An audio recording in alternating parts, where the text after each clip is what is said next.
In Iran, where a terror attack at the heart of the nation has killed 12 people, dozens of others were wounded. Attackers launched assaults on the parliament and the Mausoleum of Ayatollah Khomeini. Authorities say they've detained a number of suspects related to the duel attacks. CGTN's Jim Spellman is in our newsroom with the latest. Jim. And Asiye, ISIL is taking credit for the attack. Sunni terrorist groups like ISIL have long aimed to strike inside Iran.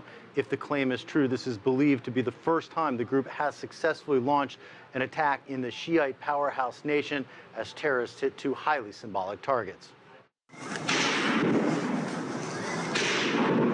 At the Mausoleum of Ayatollah Khomeini, a suicide bombing and gunfire as a bloody terrorist attack unfolded in Iran's capital of Tehran. Earlier at Iran's parliament building, more gunfire echoed through the streets and more bloodshed. Initial reports from Iranian authorities say at least 4 attackers struck parliament, perhaps dressed as women to evade security. Another 2 militants reportedly attacked the mausoleum as part of a twin assault. I went to a hospital, and after a couple of minutes, I heard gunfire, and then it became busy. The security forces arrived. They closed the street.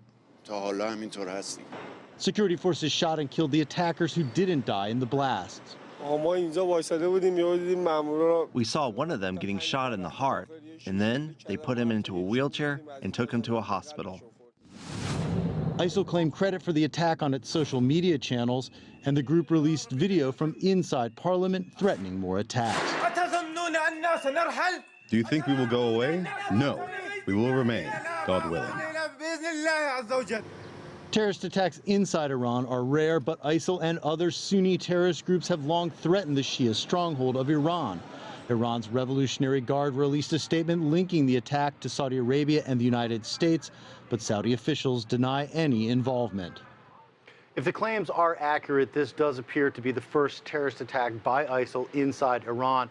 But over the years, ISIL and al-Qaeda have launched major attacks against Shiite targets in Iraq and Syria, and have been accused of committing genocide against Shiite Muslims in northern Iraq. Asiye. Jim, we've seen condolences and condemnation from EU and the United Nations. What about the United States? Yeah, in a similar statement from the U.S. State Department, the United States sends condolences to the victims and their families and says the depravity of terrorism has no place in the peaceful, civilized world. U.S. President Donald Trump has made a point of criticizing Iran, accusing the country of sponsoring terrorism while building closer ties to Iran's Sunni rivals like Saudi Arabia. Jim Spellman, thank you so much.